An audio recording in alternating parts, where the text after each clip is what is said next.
Guys, welcome back to Honey in the Rock. I'm Sophie, and this is Miss Amanda. Hey. Thanks for coming on. Oh, thanks for having me. We go to church together, and I guess that's how we met. Probably from your grandkids. Yeah, and I remember you being in my 5th grade VBS. Yes. Yeah. Yes. Yeah. I remember that. That's the first time I got to kind of know you a little bit better. Yep. Yeah. I remember that. And I remember we were talking about your boys. Like, that was like the big thing I remember of being like, oh, she has 2 boys, and then Miss Michelle. And you were like, I love her. Yeah. So that's what I remember. Okay. Yeah. I'm glad you remember that. Yeah, I remember you with your sweet personality defending one of the children in the class that was kind of being picked on a little bit. And you were just brokenhearted about that and just cried and were like trying to be their friend and stuff. Yeah. So that's when I first realized, man, that girl's got a sweet little heart. That's sweet. Yeah, I don't remember that. But I remember, now that you say, I remember being in your class. Yeah. Yes, but, okay, where'd you grow up? I grew up in Powdersville. Okay. Well, I was born in Greenville, and then we moved when I was 12 to Powdersville, and there was nothing there. Yeah. They had a red light and a gas station and a hot dog stand, and that was it. What else do you need? And now it's grown up a lot, but then nothing. And then I went to Wren. Okay. And then I went to Wren High School for part of the time, and then we transferred to a small Christian school, Tabernacle. Okay, sweet. So, yeah. Did you grow up, do you have siblings? I have a brother, okay, younger brother. He's about 2.5 years younger than me, and we're very, very close now. Yeah. I was mean to him when we were younger. That's how it goes, I feel like. I apologize. Sorry. Yeah.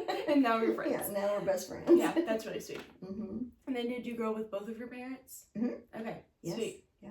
And then your mom is still here? Yeah, my mom's still here. My dad passed away during COVID. Okay. It was during the time of COVID when we didn't really know anybody here that had it or any. We just kind of thought, oh, that's way over there, not here. And so then he went to church. At their church, their pastor had decided to not have any safety precautions anymore. And so they didn't have anything going on safety-wise. And so they started back with choir and Sunday school, and then 60 plus people got sick, and 2 died, and one was my dad. So that's hard. that was terrible. Yeah. But yeah. That's terrible. But I had him for a long, long time. Yeah. So sweet. Yeah. Okay. And then how'd you meet Jesus? Did you grow up in a Christian home, or what did that look like? I did. I grew up in a very traditional Baptist church. It was an independent Baptist church. So it was back a long time ago when the Southern Baptists were tending to kind of get a little bit more liberal. Some of the pastors and people pulled away and started this group called the Independent Fundamental Baptist. And so I grew up in that because my parents split out from a Southern Baptist church. And so it was pretty strict and pretty rigid and stuff, but that's all I knew. I mean, I was, I think, 5 when my parents were like charter members of the church and helped build it. So I grew up there, and there was a lot of preaching about hell and stuff, and so I was a little scared, but I really do remember the night that I got saved. I was 5, and sitting there and feeling the conviction of the Lord, and so I went down, and I remember my Sunday school teacher, Miss Stone, led me to the Lord. Sweet. Yeah, she was a sweet little older lady. Yeah. And so then I was just like wanting to tell everybody about Jesus after that. And so then, as time goes on, you think, well, goodness, I was so young. Right. And I had not really committed a whole lot of heinous sins at 5. Right. Then I kind of doubted it, because sometimes I'd hear preachers say, if you can't remember, what the preacher was preaching about or whatever, you might be checking up. And so then I was like, oh no, I don't really remember, because I was 5 and stuff. But then I got assurance of my salvation later in life, and so that was good. Yeah. And then so when you went to the Christian school, did you enjoy that or no? Well, we rode the bus. My brother and I had to ride the bus, and since it was such a big area in Powdersville, we were the first children to get picked up. And then right after us, there was some people that were really bullies and stuff in our same area, there were two Yeah. different families that got picked up right after. Right. So we had to ride with these bullies all the way for like an hour-long bus ride Right. till we got to the school. Right. And then the same thing in the evening. Yep. We were the last one to be dropped off, so we had to ride, and it was terrible. And Yeah. so our parents, they switched us to Tabernacle. Okay. When I was halfway through 10th grade. I was not happy about it because I loved Ren. I was a color guard. I had my group of friends. Right. And so I was not happy with them. But then when we went, I loved it too. Right. And I made a lot of good friends there too. Yeah. So it was good. Yeah. You know, you see the providence of the Lord in it, and and your parents just do the best they can with the information they have at the time. And so. And it all works out. Mm-hmm. Yeah. Okay. So that's really cool that you grew up in a home that was like Christian, and you knew that you needed a savior so young. And then would you say that you did follow it for like middle school, high school, like as much, like after that, as much as you could? Or what did that look like? Well, I had a few downfalls, you know, because it's like, oh man, and then I would really be worried because I'd be like, oh my goodness, if I were really a Christian, would I be doing this or acting this way or whatever? And it was kind of hard at Wren because there were Christians there, but at that time, the kind of church I was growing up in, it was pretty strict, and so most of the friends that I had that were Christians, they weren't exactly in the same kind of church and environment that I was in. Yeah. So I tended to kind of look at them like, oh, well, y'all got part of the truth, but you know, I've got more, and so that was harder, and so then I would see them being able to wear stuff or whatever that I couldn't, and then I'd be like, oh man, and so sometimes your heart would kind of rebel a little bit against it, and then I don't know, that kind of thing, but and then when we went to Tabernacle, I found out there was a lot of people there too that were not doing exactly the right thing either. Right. And then they were like, ooh, are you wild because you wear pants? I was like, okay, well, I might be wild then. Because my parents did let me wear pants. Some of the time we couldn't, and some of the time we did. But when I was going to school there, most of the time I could wear pants and stuff. So interesting. That was good. Okay, I have a question now. What did it look like as you got older to then, like, the personal relationship with Jesus, not as much like the rule base that it was in the church of growing up, and to like where you are now with like it's this personal relationship with Jesus. So what changed there? That was a little bit hard because in the church kind of that I grew up in, it was a little more rules based, it seemed, but there were a lot of people there that I felt like I had confidence in too with their walk with the Lord. So you know, there were some people that I did feel like were genuine and not just following the rules. Yeah. So it was a transition. That's a good point, because I kind of had to shift and think about it more. But really, when the time that helped me the most was when I got older, and then really started not just doing devotions or whatever as a checklist. Right. Yeah, it was later. It was pretty way later that I really got it for myself. Right. You know. Yeah, and it wasn't just like, this is the right thing to do because this is what I'm being told is the right thing to do. It's like, this is what I believe because this is what the Bible is saying.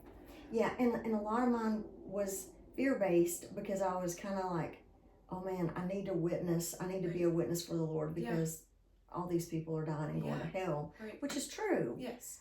But yeah, I remember singing when my aunt and uncle would come to visit us, Jesus is coming soon, to them, because I was trying to witness to them. You know, you better be ready. He's coming. He's coming. Watch out. That is so interesting. And like the fear base, but then almost the fear base led to doubt for you. Yeah, a little bit. And like your own salvation, which is interesting.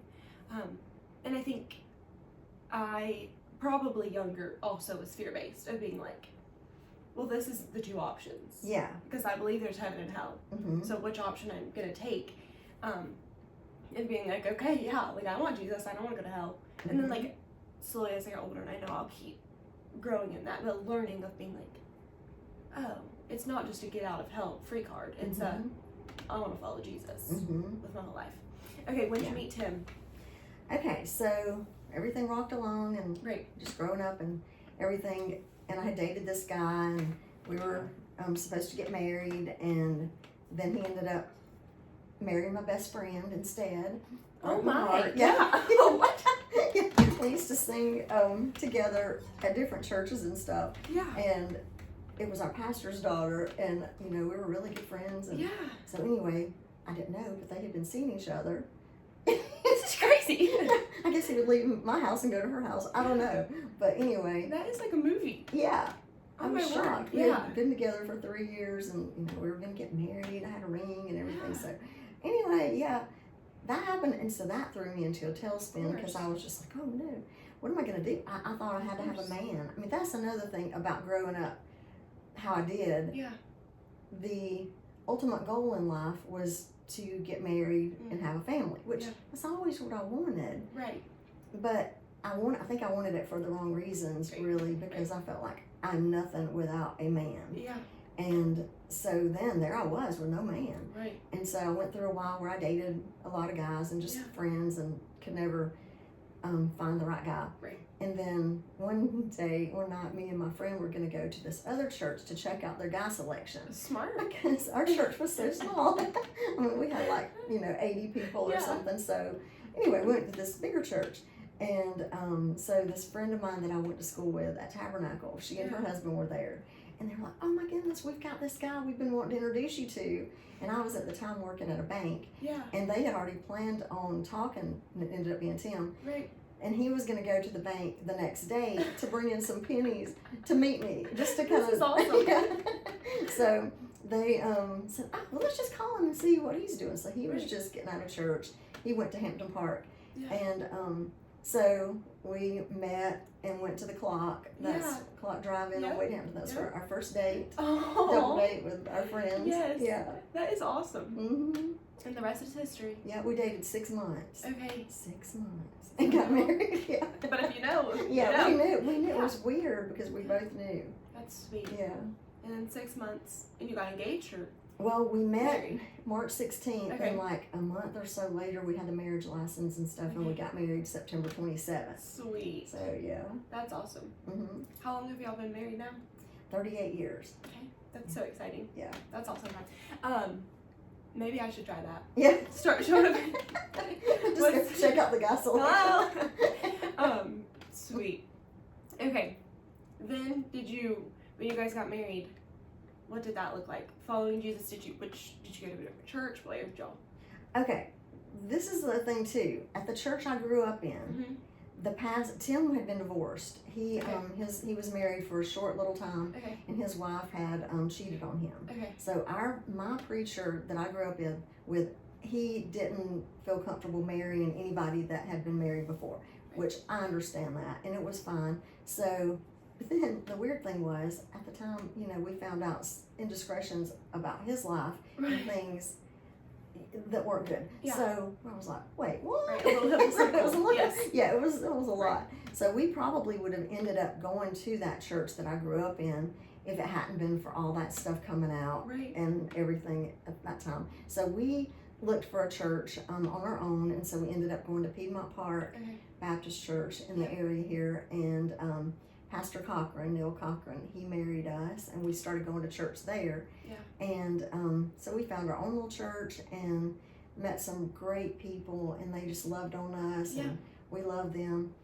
And so then it really started things started clicking together a little bit more, but it really wasn't till when Austin was 2, we had Austin at that time, and then we started going to Mountain Creek that I really started plugging in and growing and being like, oh man, this is good. This is what it's supposed to be. Right. Yeah. And following Jesus in a community like that is so important. Mm-hmm. And I don't think I understood the importance of getting plugged in because until I went off to college and then wasn't with my parents and wasn't in a Sunday school class that was just handed to me. Mm-hmm. Then I was like, oh, I could either just show up for an hour and a half on Sunday mornings and then leave, and that's all, or what does it look like to get plugged in into the college group, and to how can I serve? And I didn't really realize how important that was until not doing that, because the first few weeks of college it was just you just show up to church on Sunday morning and then leave, and show up and then leave, and show up and then leave, and that was good, but the community we didn't feel because we weren't plugging in. Right. And so that is really important. Okay, this is I'm interested in this. So it was like the more fundamental church of like a little more fear-based, which sometimes leads to doubting the salvation because it's so like, what is this? But then it coming out of being the pastor being hypocritical. And I think that just shows the importance of like Jesus in that. Because if you're following a person, they're going to let us down. We're sinful people.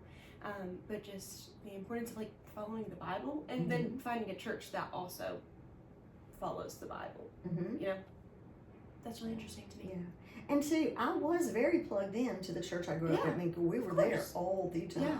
Revivals, tent meetings, camp meetings, Sunday morning, Sunday night, Wednesday night. If you had homework, if you were sick, you were there. It didn't matter. Yeah. My mom played the piano, so she was our pianist forever. And my dad was a deacon and our Sunday school teacher, and they were our youth group leaders most of the time. That's really cool. And we did a lot of fun stuff. We went to Six Flags and everything, at least once a year. So I mean, we did a lot. We were very plugged in, but it just was, it was different. Yeah. But that is still cool that it's not all bad. Yeah, right. Yeah. Learned a lot there too. Yeah, you got all your memories there. Yes, the good ones and the bad ones. Yes, because of course. That's where that's you were forever. Yeah. Right. Okay, and then you had which one of your boys is older? Austin. Okay. Austin, and then Shane is the younger. Okay. They're 4 years apart. Okay, sweet. Yeah. And then being a boy mom, what did that look like? Like raising them? Well, okay, Tim was a firefighter. Yeah. And he also always had at least one part-time job, so he worked a lot. But I also worked at a bank, and I had the plan was to move up in the bank. I was a part-time bank teller, and I loved it, but I wanted to be full-time and move up, so I was taking banking courses and stuff at Greenville Tech and everything. So then when we had Austin, I kept Austin on my days off, and Tim kept him on his days off, and a friend kept him, like, ended up being 3 or 4 days a month, something like that. So that worked out really well. But then when Shane came along, we were hoping for me to be able to stay home with him. So I quit work at the bank and stayed home so I could go on field trips and volunteer at school and stuff. So that worked out well. But then Tim was working a lot because he was working a whole bunch, so I could stay home. Yeah. In fact, one time Shane came in there when he was little bitty, and Tim was off on a Sunday because he thought I didn't realize this, but he must have thought he lived at the fire station because we always went to see him at the fire station. Yep. So he came in there and told me one Sunday, he said, "Mama, Daddy's getting something out of our refrigerator."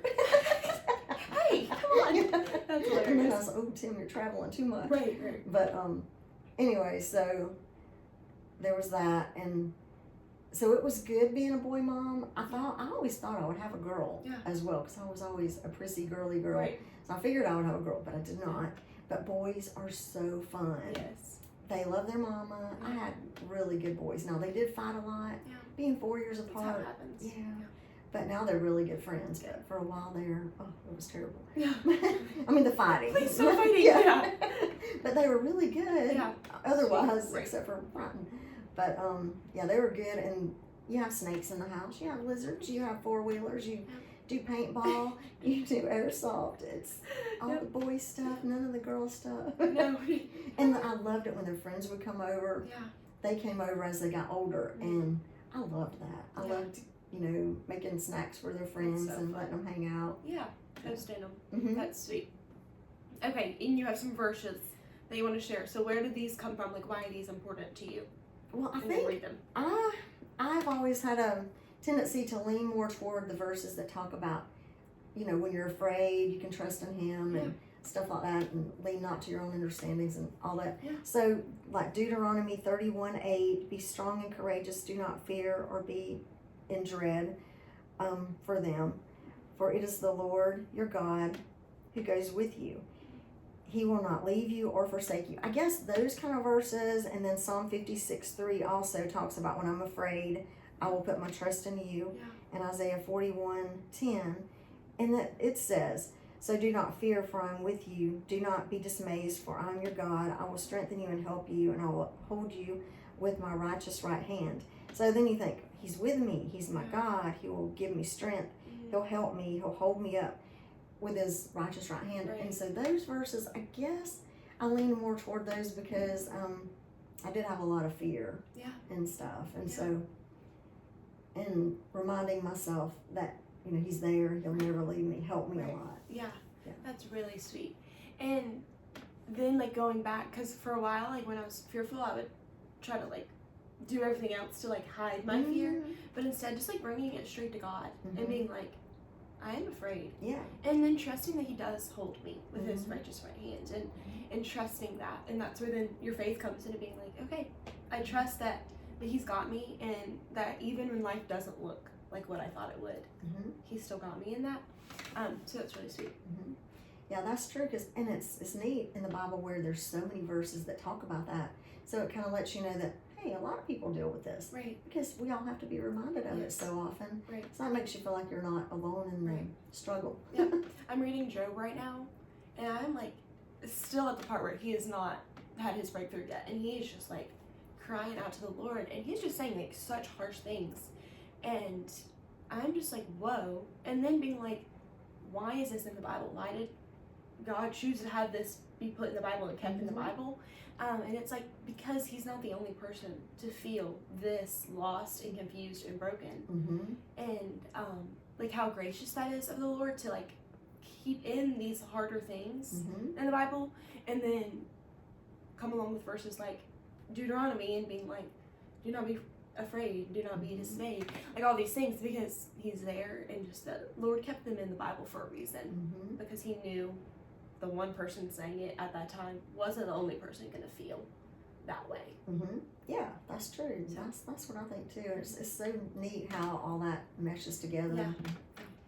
Yeah. Okay, now your grandma. What's the best part of that? It's the best. Yes, they're so cute. wonderful. Yeah. Yeah, we have Blaine and Teddy, and they're 6 and 4, and oh my goodness, I could just eat them up with a spoon. They're so stinking cute. Yeah. That's sweet. It's great. And I did have to wait a long time for a daughter-in-law, but Michelle is my daughter. She's the best. I love her. Yes. So much. And I love her even more for giving me those 2 babies. Yes. Thank you. Yeah. I know, she's the best. Yeah. When she came on the podcast and was just telling parts of her story, it was incredible. And, like when she was so sick, so what was that like for you? Oh, that was scary. Because she had a big health scare. And the boys were already here. Right? Well, the boys also went to the NICU. That was part of her story, right? Yeah, and that was scary too because, she had the preeclampsia and stuff. That was very dangerous. So that was the first scary thing with her, for all of us to be fearful for her too. Right. And, but yeah, thankfully she made it through that and everything. And then the stroke later, and the boys were little. Yeah. So they stayed with us a good bit. And then when Shane was off, he was trying to keep them, because they couldn't be in there with her, because if she turned her head too quickly, it could have been happen again. Yeah. So, we tried to help them out and work together, and we always try to go by what they say too. We're not those kind of grandparents. They're like, hey, when you're over here, we're gonna do whatever. We try to do what Shane and Michelle. Yeah.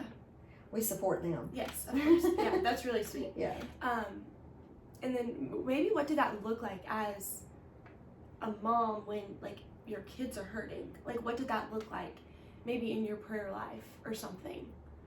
Yeah, it's really interesting with your children, because when they get to be older and you have that transition where you make all their decisions, and then as they get older, you have to gradually start letting them make some choices. Then when they are adults, like Austin was dating this girl several years ago, and they were he was looking for engagement rings, and then he got his heart broken, and it didn't work out and stuff. So that was tough.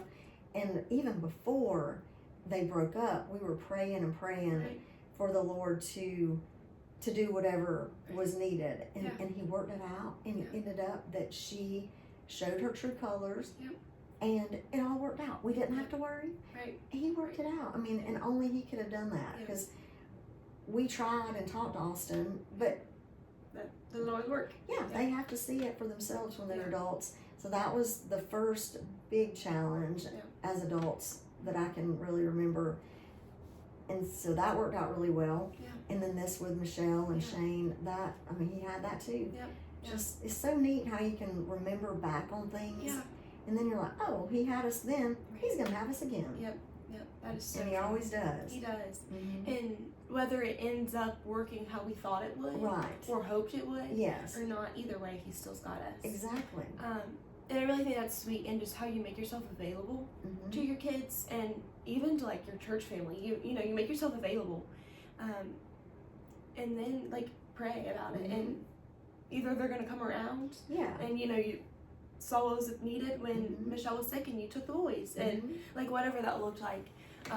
It's just like making yourself available, Mm-hmm. and then just praying, and the Lord, and trusting that the Lord is gonna work things Right. out. And like you said, sometimes it doesn't work out like you would hope. Yeah. Just like with my dad. Yeah. But there were blessings all mixed up in that mess. When he was in the hospital, and you know, back then you weren't allowed to go in. Right. And it happened that this friend of ours that's a doctor, Mm-hmm. he got transferred to the hospital where my dad was, Mm-hmm. and my dad had known him since he was a little Yeah. boy too. They were friends, Right. family friends. So he got to be in there with my dad and take him like a sandwich, and Yeah. my daddy got to see him every day, and he'd be like, oh, he's my buddy and Yeah. stuff. So then it ended up that we, my mom and myself and my brother, were able Yeah. to go visit my daddy. Sweet. Nobody hardly got to do that. He wasn't even on a ventilator. Right. So we got to go tell him bye. Good. So Yeah. that was really neat how God worked that out. Yeah, and that's really kind of Mm-hmm. him, even in the hardest thing. Mm-hmm. Like even in your biggest despair, even in this heartbreak, the worst thing. But then the Lord still showed up in that. Mm-hmm. And obviously if you were the one to choose, you would have your daddy Mm-hmm. keep living here on earth. But that's not, and that was not in the Lord's plan. And Right. you still got to see him again. Mm-hmm. And then you get the hope of heaven, of course. But Mm-hmm. Yeah, because that's he's, really he's a sweet. believer. So Yeah. it's sweet that it worked out in a Mhm. way of having a familiar face. Yeah. Then that y'all got to go in and see him. Mhm. That's really sweet. And we really think he was probably instrumental in that too, Yeah, that the Lord used of him to course. help us, because Yeah, I think if sure. he wasn't there, Yes. then we probably wouldn't have got to go Yeah. see him. Good. So That's that really was, sweet. I mean, that was such a blessing. Yeah, that's huge. Mhm. That's really great. Would you have anything else you want to share?